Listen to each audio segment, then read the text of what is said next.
आहे याची हवाबाजी व आमचा मनोबल कमी करण्याकरिता काही वृत्तपत्रातले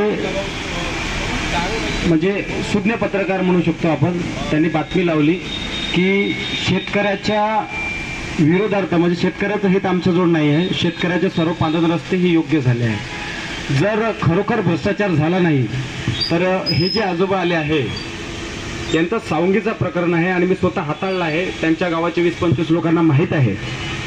तिथं तहसीलदार साहेब सुद्धा गेले होते, भूमी अभिलेखचे अधिकारी सुद्धा तिथं उपस्थित होते.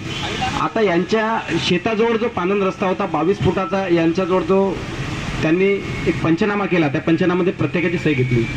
आज तुम्ही अक्षरशः रस्ता पाहिला तर जिथनं नकाशामध्ये आहे तिथून तो रस्ता बनलेलाच नाही. कुठून बनला तर नाल्यामधनं.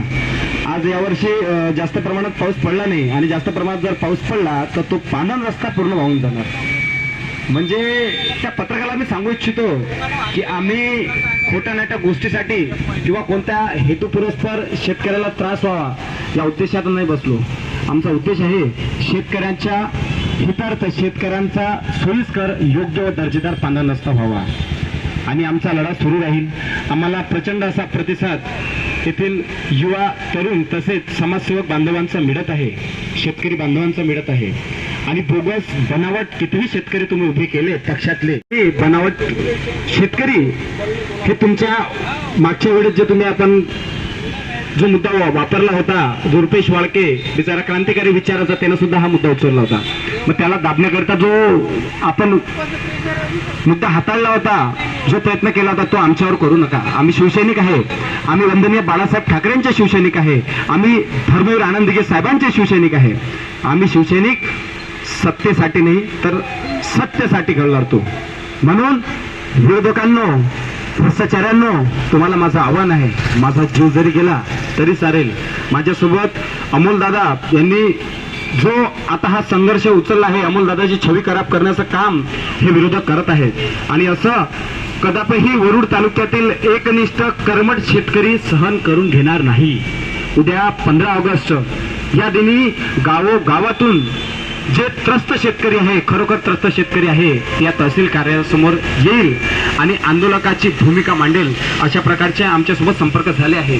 तरी माझं आव्हान आहे, कलेक्टर महोदयांना विनंती आहे की आपण लवकरात लवकर या भ्रष्टाचारी अधिकारी कर्मचाऱ्यांवर कारवाई करण्याकरिता आमची भेट घ्या आणि भेट घेऊन आमच्या मनातील जे प्रश्न आहे ते सोडवण्याकरिता आपण तयार राहा. या वरुड मोर्शी तालुक्यातील शेतकऱ्यांना न्याय द्या. या वरुड मोर्शी शेतकऱ्यांमध्ये जे त्यांच्या हेतूसाठी पानन रस्ते बनले ते त्या पानन रस्त्यामध्ये पारदर्शकता आणा. जो बोगस काम इथं करून ठेवला या अधिकारी कर्मचारी महापुरवठादार यांनी मिळून हा यावर कुठेतरी वचक ठेवण्याचं काम आता आलं आहे. कुठेतरी या वरुड मोर्शी तालुक्याला क्रांतीची गरज आहे आणि या क्रांतीकरिता आम्ही सदैव तत्पर आहोत. आणि कोणी कितीही आमच्या विषयी सेटलमेंटचा विषय घेतला, बाहेरच्या स्तरावर यांनी कुठल्याही प्रकारचा आम्हाला बदनाम करण्याचा प्रयत्न केला, परंतु जोपर्यंत आमच्या ज्या मागण्या आहेत त्या मार्गी लागणार नाही, IAS अधिकारी आमच्याजवळ चौकशी समिती म्हणून येत नाही, तोपर्यंत आम्ही आमच्या उपोषणाचा माघार घेणार नाही. जय हिंद, वंदे मातरम.